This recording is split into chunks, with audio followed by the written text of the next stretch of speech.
Desvendando a Engenharia Estrutural com o professor Dr. Roberto Vasconcelos Pinheiro.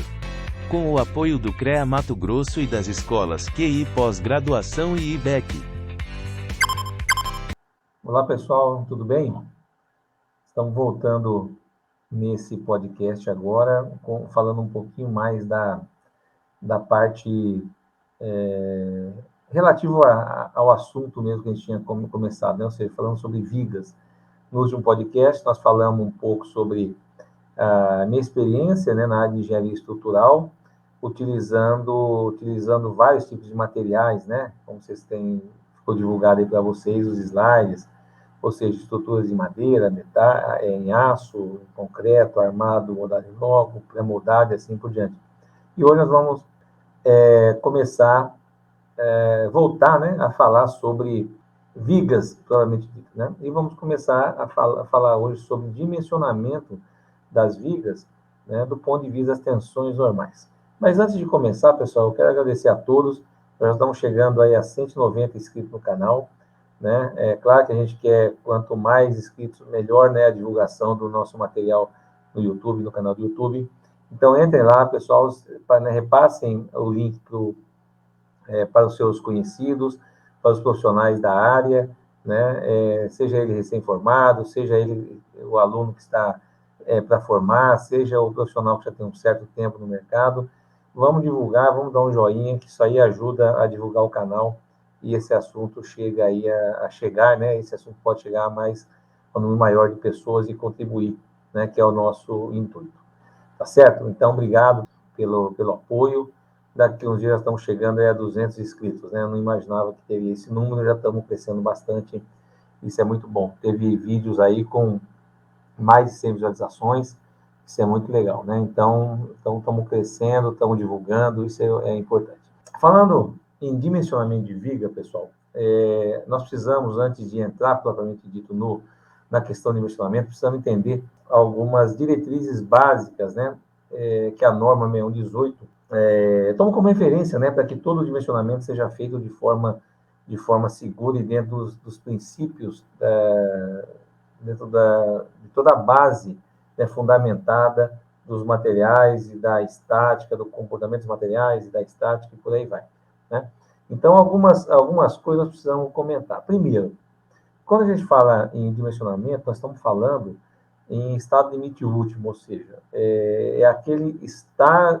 aquela situação dos meus materiais, ou seja, o concreto e o aço, lá no seu limite, para que a gente possa mobilizar o máximo das suas propriedades de resistência e de elasticidade, né, e consequentemente das deformações do material, ou seja, usar o máximo que esse material pode dar, para que a gente consiga ter o meu elemento mais econômico possível, né? E essa situação, né, que a gente chama de estado de miniaturização convencional, é que a gente consegue definir, quando eu falo a gente consegue definir, ou seja, a NBR 6118 define para a gente, né, dois tipos de situação de ruína. Primeiro, a gente vai ter que se preocupar com a ruína por esmagamento do concreto, ou seja, a ruptura por esmagamento do concreto, na zona de maior compressão, e a ruína por deformação plástica excessiva do aço, ou seja, pelo alongamento excessivo do aço. Então, são essas duas situações que o concreto, que a norma 118 preconiza. Ou seja, o concreto está lá para resistir principalmente à compressão, e o aço está lá dentro do conjunto para resistir principalmente à tração, né? A gente sabe que em algumas condições de baixo nível de tensões, o concreto também resiste à tração, um nível muito baixo, inclusive quando a gente vai dimensionar lá na ruptura, a gente pensa só na compressão, a gente despreza a tração do concreto, tá? Mas não significa que ele não tenha capacidade não tenha resistência à tração, tem, mas é um valor em torno aí de 6 a 8, 9% da resistência à compressão do concreto, é um valor bastante baixo. E o aço também pode ser usado na região de compressão, né? Mas, inclusive, nas vigas, né? Nos pilares, obviamente, que ele trabalha a compressão, nas peças predominantemente submetidas a tensões de compressão, mas nas vigas, quando eu falo em viga, eu estou falando que eu estou já dizendo que a minha seção transversal está submetida a uma região tracionada e uma região comprimida. Então, na região tracionada, o aço deve estar lá para poder absorver esse esforço de tração Por quê? Porque o concreto tem uma resistência à tração muito baixa, tá bom? Então, quando a gente vai falar de dimensionamento, tem que entender duas coisas. Olha, eu preciso verificar, fazer todos os meus cálculos para não deixar o concreto romper por esmagamento e nem deixar o aço romper por deformação excessiva plástica, né? Ou seja, alongar demais. Tá certo? Então, são esses os conceitos básicos para a gente começar a pensar no dimensionamento. Bem, todo o estudo, né, todas as bases, as premissas básicas, ou seja, as hipóteses básicas que foram adotadas para poder fazer essas verificações que eu comentei, ou seja, não permitir que o concreto rompa a compressão e nem que o aço alongue demais, né, além daquilo permitido pela norma, algumas hipóteses foram adotadas. Por exemplo, a hipótese básica de Bernoulli, aquela que vocês viram e escutaram muito os professores lá de resistências materiais, estáticas e estruturas falarem dela. Ou seja, a minha seção inicialmente plana, antes da deformação da peça, deve permanecer plana, tá certo? Porque quando a minha seção não permanece mais plana após a deformação, algumas outras coisas devem ser consideradas. Então, eu não estou trabalhando mais com vigas. Eu estou trabalhando aí, por exemplo, com viga parede, estou trabalhando com consolo, mas não é a viga conforme a gente vai comentar aqui. E outro parâmetro básico aí para a gente adotar como vigas é quando eu trabalho aí com a segunda norma, né? A norma 6118 traz no seu item 1831 o seguinte, olha, quando a minha relação do comprimento pela altura da peça for maior que 2, no caso das vigas isostáticas, esse comprimento que eu digo é o comprimento entre os pontos de momento nulo, tá? For maior do que 2, ou nas vigas contínuas, essa relação for maior do que 3, eu estou falando de vigas. Caso contrário, se essa relação for menor do que isso, eu estou falando de viga parede, por exemplo, que é uma outra situação, uma situação onde a seção não permanece plana, o braço de alavanca não está nas mesmas condições, nas mesmas posições que se encontram nas vigas. Então, tem que tomar alguns cuidados. Então, essa é a premissa básica para a análise de viga. Uma outra hipótese bastante importante, pessoal, é que deve existir uma aderência perfeita entre o concreto e o aço, de tal maneira que a deformação no aço seja igual à deformação no concreto. Olha só o perigo que a gente corre. Vou me remeter agora lá na execução da obra. Olha que perigo que a gente corre quando a viga não é executada de maneira correta. Ou seja, quando eu jogo o concreto dentro da forma, não faço o adensamento bem feito, ou seja, ou eu não faço adensamento, ou eu faço adensamento de forma exagerada para poder tirar as bolhas de ar, e eu exagero no uso do vibrador, e aí eu tiro a nata, por exemplo, do fundo da viga, e mantenho, e com isso eu provoco uma porosidade ao redor da massa de concreto em relação ao meu aço, reduzindo a aderência. Reduzindo a aderência, eu vou ter problemas aí de compatibilidade e deformação, e minha peça não funciona. Então, veja só aonde que isso vai parar, né?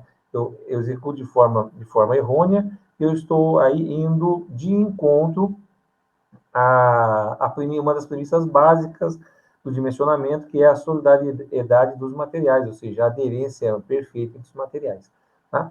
Então, tomar muito cuidado com isso quando a gente for executar uma obra, já lembrar, né, que quando alguém fez esse projeto, ele levou isso em consideração. Eu posso estar prejudicando todo o cálculo executado. Né?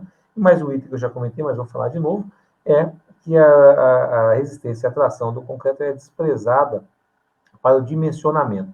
Eu disse, em algumas verificações, eu até considero a resistência à tração do concreto. Principalmente, por exemplo, em reservatórios, quando eu quero calcular uma espessura de parede de tal valor que eu não queira que apareça fissuras, tá certo? Então, eu sei qual é o momento de fissuração, eu consigo calcular, a norma me permite calcular qual é o momento de fissuração, e se meu momento atuante for menor do que este momento de fissuração, a minha peça não vai abrir fissuras, e aí eu estou considerando a resistência à tração do concreto. Tá? Mas é uma situação muito localizada, né? Praticamente não é muito difícil a gente estar usando dessa artimanha, a gente acaba desprezando a resistência à tração do concreto, e nessa posição a gente adota o aço como elemento resistente.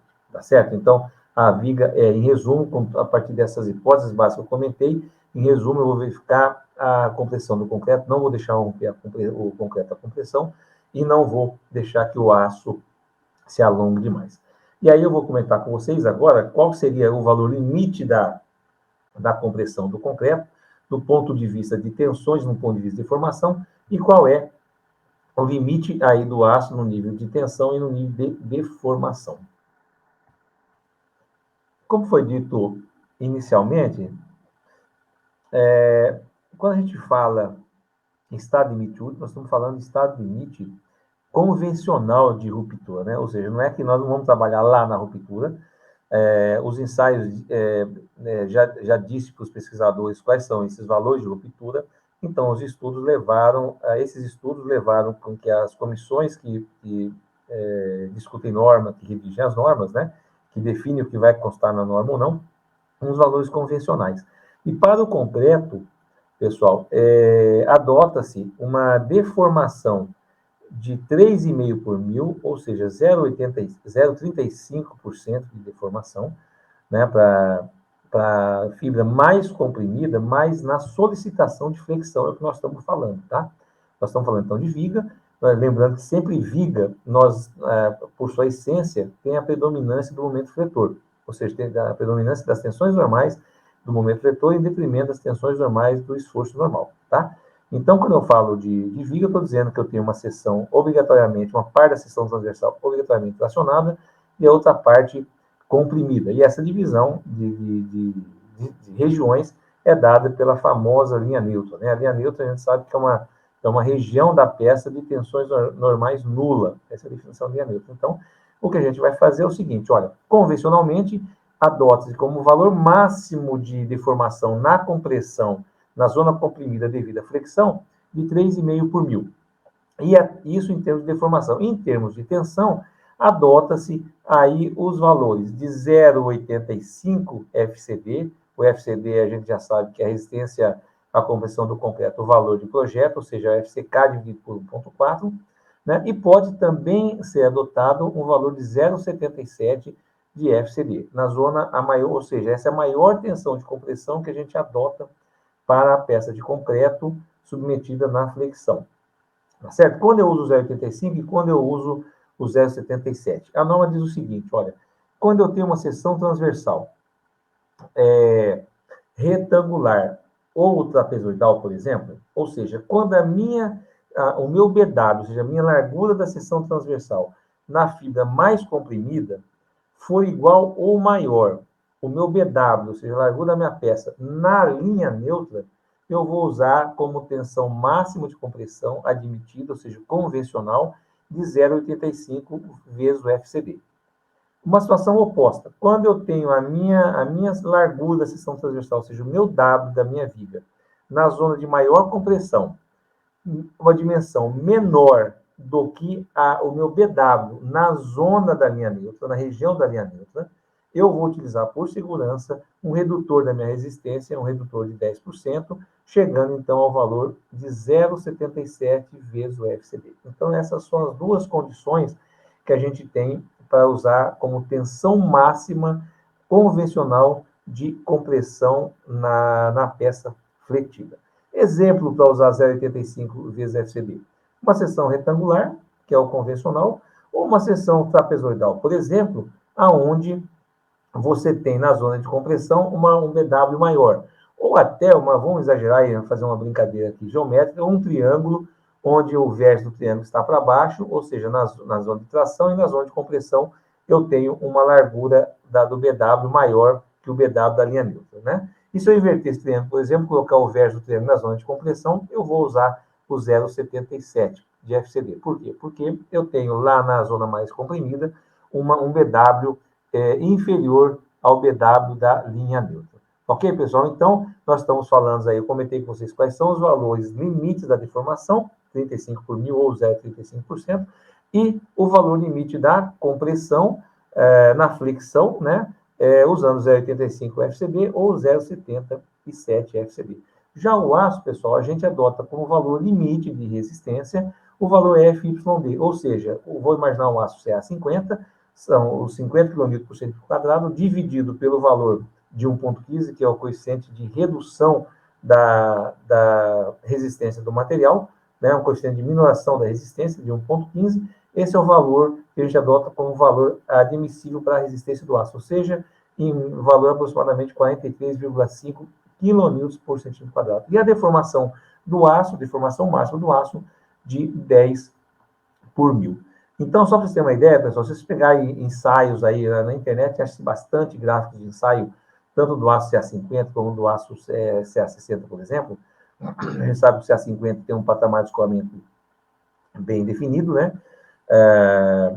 Por ter uma quantidade de carbono na sua composição menor do que a CA60.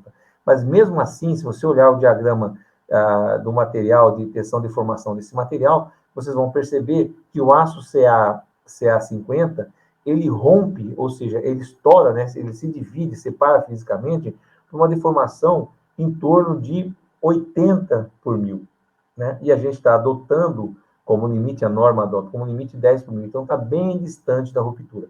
Já o aço CA60, ele rompe, ou seja, é uma separação física da barra, numa deformação em torno de 30 por mil, né? Mas mesmo assim ainda está aí 3 vezes mais, né, a deformação em relação ao limite convencional da norma, que é 10 por mil. Então, a partir de todos esses estudos, pessoal, feitos pelos grandes pesquisadores, profissionais que trabalham nessa área, chegou à definição que 10 por mil é um número bastante seguro para utilizar convencionalmente como limite último de deformação para o meu aço, tá bom? Então, a gente tem que ir com base nessas hipóteses básicas que eu disse, com base nesses parâmetros numéricos, né, dos limites de resistência e deformação do aço do concreto, é com base nisso que a gente promove o dimensionamento das minhas peças fletidas, que eu estou chamando aqui de vigas. Tudo bem?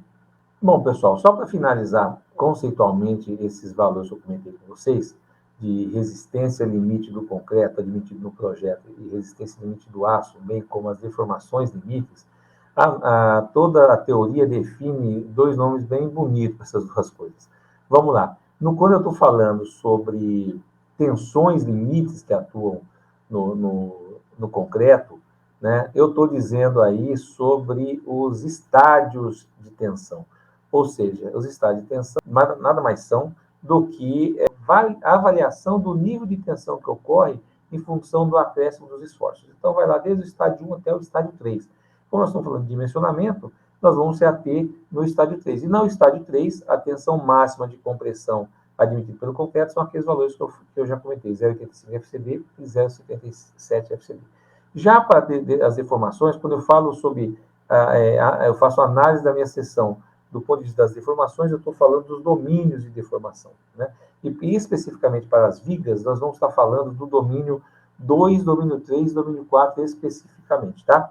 Mas os domínios existem, desde a reta A, passa pelo domínio 1, 2, 3, 4, 4A, 5 e reta B, tá? Ou seja, lá na reta A a peça está totalmente acionada, lá na reta B está totalmente comprimida, e os domínios 2, 3 e 4 são os domínios aplicados principalmente para as vigas submetidas à flexão normal simples. As vigas, geralmente, de edifício, onde eu estou desprezando o efeito do esforço normal nesse elemento, tá bom? Então, eu vou falar um pouco desses domínios 2, 3 e 4, o que acontece quando eu estou no domínio 2, o que acontece quando eu estou no domínio 4, do ponto de vista das armaduras e do comportamento das peças. Cuidado que a gente tem que ter durante o dimensionamento. Indo um pouquinho mais além nesse assunto, eu vou deixar assim bem explícito 3 domínios, tá? 2, 3 e 4, e falar para vocês qual a diferença e qual é o risco que a gente tem quando nós estamos dimensionando essas peças. Primeiro, sobre o estádio de tensões, a gente vai adotar sempre o estádio 3, que é o estádio máximo, onde eu considero aí o meu concreto trabalhando lá no seu limite máximo, tá? Ou seja, a tensão de compressão que eu vou adotar para o concreto para o dimensionamento é igual a 0,85 FCD ou 0,77 FCD, conforme aquilo que eu já comentei, tá bom? Vamos lá então, pessoal. Qual que é as diferenças do domínio 2, 3 e 4? O domínio 2, nós estamos dizendo o seguinte, olha, agora eu estou falando só em termos de deformação, tá bom? Só para relembrar. O domínio 2, ele diz o seguinte para mim, olha, eu estou com uma deformação do aço num limite 10 por mil, ou seja, meu aço está escoando, enquanto a minha deformação no concreto ela está começando a atuar, ou seja, eu estou passando uma situação onde eu teria uma seção transversal tracionada, só tracionado por uma seção transversal onde começa a comprimir, que é a nossa situação, né? Então, a deformação no concreto, específica do concreto, está variando entre 0 até 3,5 por mil. Ou seja, eu estou numa faixa onde eu comecei a ter compressão na minha peça, então já estou falando de viga, só que ela não chegou no limite máximo, que é a plastificação, tá certo? Então, eu estou numa situação onde o crítico é a deformação plástica do aço. Isso significa, pessoal, na prática, que eu estou com uma seção transversal bastante grande, ou seja, uma altura bastante elevada. Isso gera uma armadura bastante pequena, um valor bem pequeno, de tal maneira que essa armadura toda vai escoar muito antes do concreto a chegar na ruptura. Então, é uma situação que eu tenho que tomar cuidado com a armadura. Eu tenho concreto sobrando, e o fato de ter concreto sobrando, eu vou usar menos aço, né? Porque o concreto armado, em geral, é assim: você tem mais concreto, usa menos aço. Você tem menos concreto, você vai usar mais aço, tá? Isso, em termos gerais, é assim que funciona a meu elemento de concreto armado, tá? Então, o domínio 2, você tem a possibilidade de ruptura por escoamento do aço, e não existe a possibilidade de ruptura da minha peça por compressão, por ruína do concreto, por esmagamento do concreto, ok? E essa condição, pessoal, me leva a uma situação onde eu tenho a minha linha neutra posicionada muito próximo, muito mais próximo da borda comprimida do que do meio da peça. Nós vamos ver que a posição da linha neutra, ou seja, a distância da borda mais comprimida até o ponto da seção transversal, que inverte os efeitos da seção transversal, né? Ou seja, onde passa da compressão para a tração. Essa linha neutra, nós vamos ver que tem uma recomendação normativa, que ela vai estar posicionada no máximo aí em torno da região central, ou seja, na meia altura da minha viga, tá? Mas quando eu estou no domínio 2, eu tenho uma posição da linha neutra muito próximo da borda de compressão, tá certo? Então, isso é uma particularidade do domínio 2. Isso significa que eu preciso de pouca área comprimida para poder equilibrar a força que vai estar atuando nas barras de tração, tá certo? Então, eu vou ter pouca barra. Qual é a característica do domínio 2? Eu tenho uma seção de concreto sobrando e tenho uma armadura de aço bastante pequena, tá? Ou seja, um valor muito pequeno. Aí a gente tem que tomar o cuidado se há necessidade ou não de uma seção desse tamanho. Se eu não posso trabalhar com a redução da seção, com a altura, ou redução do BW, né, da espessura. A gente sabe que quanto mais a gente reduz a altura, mais rapidamente a minha linha neutra desce, né? Por quê? Porque se a gente está falando de altura, nessa situação eu tenho um plano de carregamento na vertical para baixo em geral. Então, quando o plano de carregamento for nessa direção, é a altura, ou seja, é a dimensão paralela ao plano de carregamento que predomina na avaliação da rigidez da peça, tá joia? Então, o domínio 2 tem essas características. Já o domínio 3, pessoal, nós temos uma outra característica. Ou seja, eu tenho o concreto já no seu limite de plastificação, certo?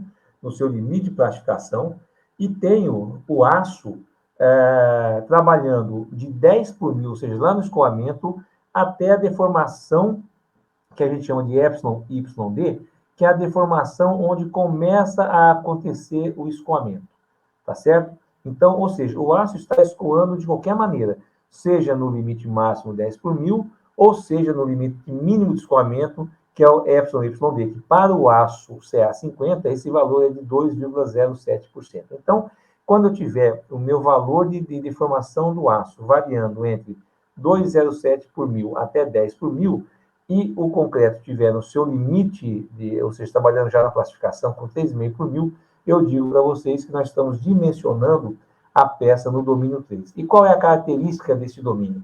Essa característica, pessoal, a gente chama, geralmente, a filosofia teórica, né, define essa situação de deformação como peça submetida à seção subarmada.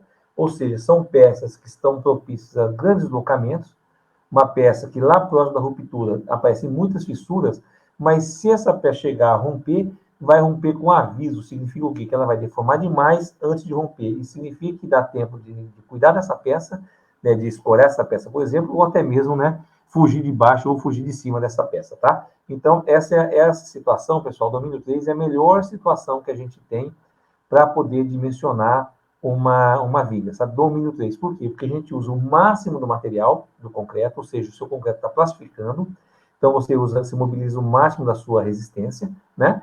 E sua deformação permitida. E o aço também está escoando, ou seja, você está usando o máximo das suas propriedades, tanto de resistência quanto de deformação, para o concreto e para o aço. Isso gera uma seção transversal, isso gera um elemento, uma viga mais econômica possível, tá certo? Então, essa é a situação ideal para a gente poder dimensionar.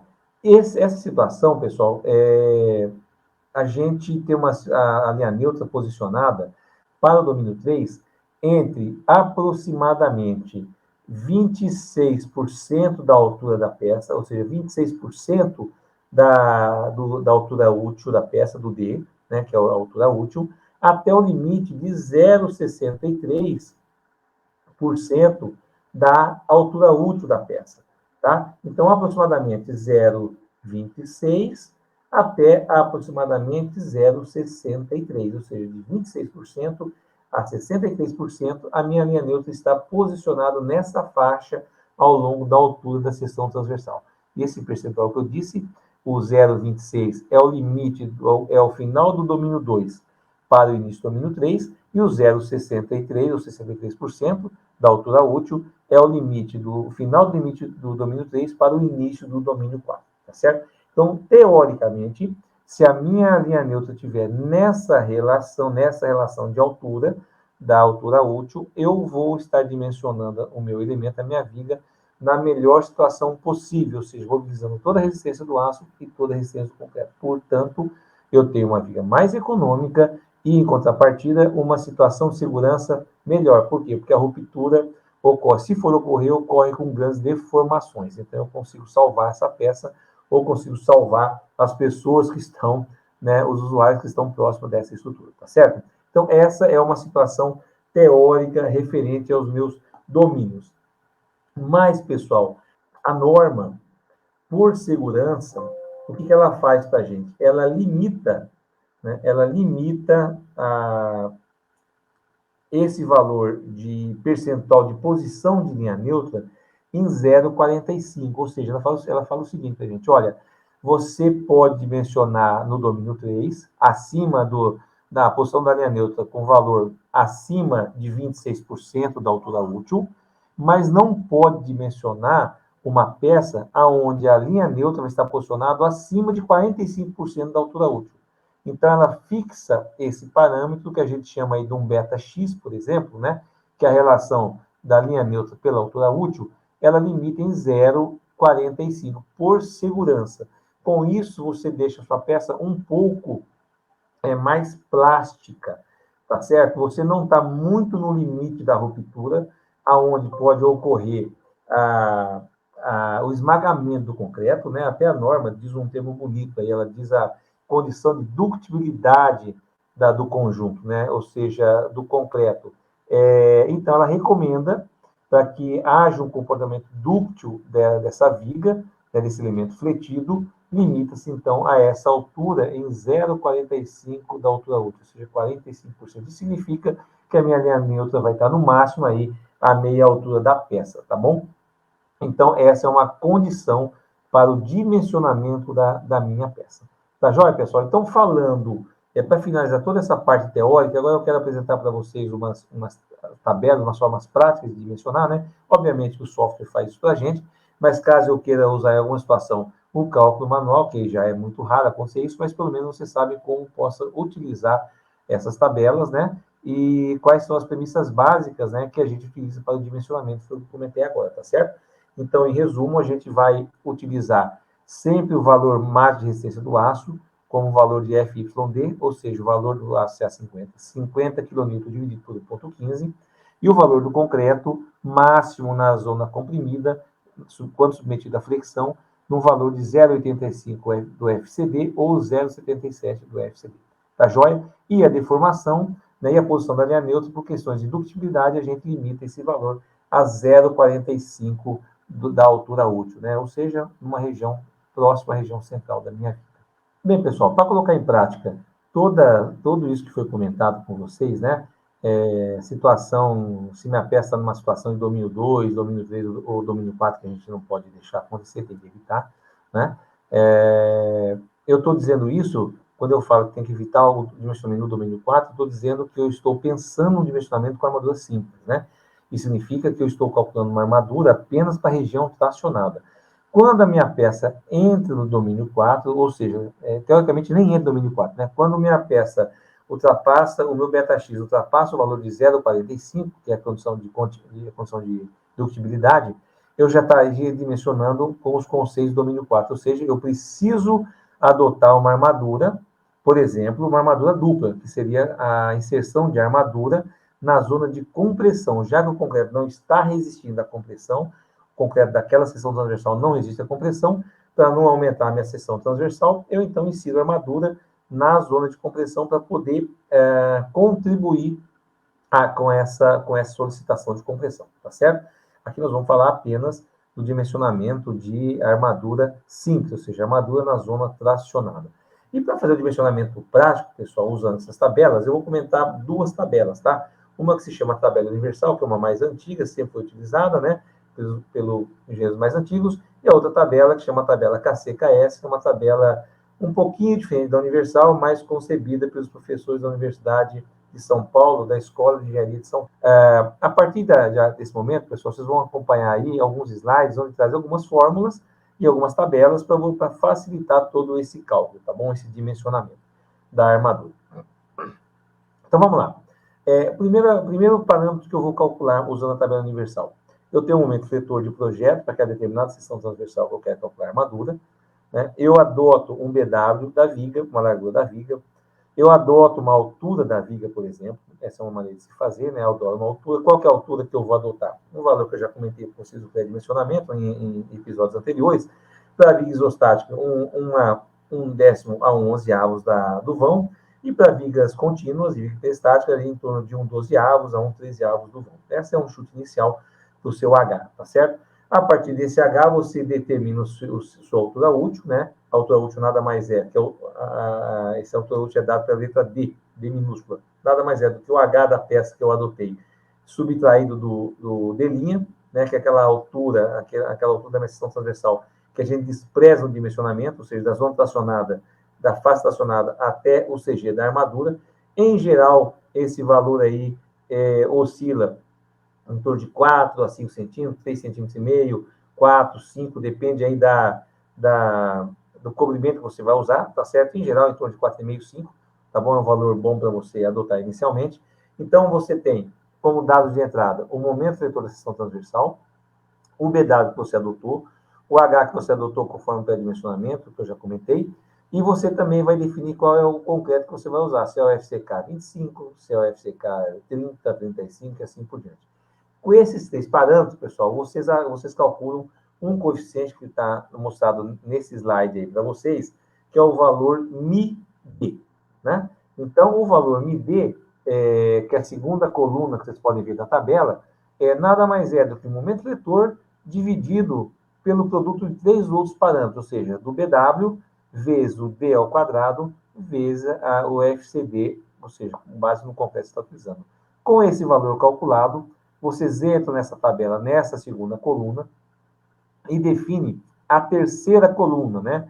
Que é o que a gente chama de zeta. Esse zeta nada mais é, esse coeficiente nada mais é do que a relação do braço de alavanca do Z dividido pela altura útil. A altura útil você conhece, você conhecendo esse valor zeta, você acha então o braço de alavanca, que é a letra Z. Conceitualmente, o que é o braço de alavanca, pessoal? É a distância entre os binários, ou seja, a força de reação na zona comprimida com a força de reação da armadura. Então, essa distância entre esse binário, a gente chama de braço de alavanca. E com esse valor de Z definido, e vem dessa tabela, eu consigo entrar nesta forma que vocês estão vendo aí, para cálculo da área de aço, que nada mais é do que pegar o momento fletor daquela seção transversal que vocês estão dimensionando a armadura e dividir pelo produto Z vezes FYD. O Z vem da tabela e o FYD, na verdade, é o valor da resistência de projeto do aço, né? Ou seja, o FYD, que a gente adota para CA50, em torno de 43,5. Então, fazendo essa continha simples, eu chego na área de aço tão procurada, né, daquela seção transversal. Então, veja, olha, eu entrei com o momento fletor, entrei com a seção transversal da peça, com a largura e com a altura da peça, entrei com a resistência do concreto que eu vou utilizar, vou à tabela, acho o valor de MID, dou valor para esse valor definido na tabela, eu vou até a terceira coluna, acho o valor de Z e depois eu utilizo essa expressão matemática do AS para poder calcular a armadura de aço. E dessa maneira, pessoal, de forma bem rápida, então eu consigo fazer um dimensionamento utilizando a tabela universal. Pessoal, então, para terminar esse nosso episódio, eu vou comentar como é que a gente usa para fazer o mesmo dimensionamento utilizando a tabela KC-KS, tá certo? Então, veja lá, é muito parecida, né? E também muito prática. Então, veja o que a gente faz. Olha, vocês estão vendo essa tabela nesse slide, onde eu tenho lá em cima eu tenho 7 colunas referentes aos concretos, do FCK 20 até o FCK 50, e tenho à direita 3 outras colunas referentes ao aço, CA 25, CA 50 e CA 60. Como é que a gente faz? A gente calcula, então, e todos esses valores da tabela dessas 7 primeiras colunas refere-se aos coeficientes KC, enquanto das outras 3 colunas, referente ao aço, o coeficiente é o KS. Então, primeiro eu acho o valor do KC, venho para o valor do concreto que eu estou utilizando, para a resistência característica do concreto que eu estou utilizando, calculo um KC, deste KC eu vou até a coluna do aço que eu vou utilizar, no nosso caso, eu estou dando exemplo de CA50, tá? A partir daí, eu vou numa expressão definida para o KS e aí eu consigo calcular a área de aço, tá bom? Então, veja lá, olha, o meu KC nada mais é do que o BW vezes o D ao quadrado, dividido pelo valor do momento, do valor de projeto, pelo MD. Fazendo essa continha, para o FCK definido, por exemplo, o FCK 30, venho na coluna do FCK 30, para aquele KC calculado, vejo qual é o valor calculado, qual ele se aproxima mais nessa coluna, e a partir dali eu vou até a direita, na coluna, por exemplo, do aço CA50, aí defino um valor. Com esse valor de KS, eu uso a expressão definida para o KS, que é essa expressão que vocês têm aí nesse slide. Olha, ou seja, o KS é igual ao AS vezes o D, dividido por MD. Como eu tenho o valor do KS conhecido, como eu tenho o momento vetor conhecido e tenho a altura útil conhecida, então eu acho a área de aço, de forma muito simples, né? Muito simples, conforme, igualmente a tabela universal. Tá certo, pessoal? Então, dessa maneira, vocês têm um dimensionamento através do uso de tabelas, um cálculo manual, quando for necessário fazer uma coisa muito rápida, né, uma coisa expedita, assim, que você tem essas tabelas na mão. Eu sempre digo, né, pessoal, alguns materiais sempre tem que estar embaixo do braço, quando apertou a gente usa, né? E esse é um deles. Para a obra, eu preciso fazer alguma readequação, alguma coisa rápida, eu consigo fazer usando o cálculo com essas tabelas, tanto a tabela universal, quanto a tabela do KC e KS. Vocês podem perceber que em ambas as tabelas, você entra com o momento efetuado da seção transversal, com o BW da viga e a altura da viga definida e com qual o concreto você vai usar. Feito isso, é só uma questão de uso de tabela e aplicação nas formas que eu mostrei nos slides para vocês, e assim a gente consegue chegar na armadura. Então, pessoal, vamos ficando por aqui, já me alonguei demais, mas dessa maneira vocês têm, então, um passo a passo bem rápido de como a gente faz para dimensionar a armadura de uma viga fletida, tá certo? Utilizando as tabelas mais tradicionais aí que a gente tem, tá certo? Que é a tabela universal e a tabela KC e KS. Vamos ficando por aqui, e mais uma vez eu quero lembrar vocês para se inscrevam no canal, né? Divulguem o nosso link, dê um joinha lá que ajuda a gente, e mais uma vez agradecer a todos pela parceria nesse projeto, tá bom? Um grande abraço e até o próximo episódio.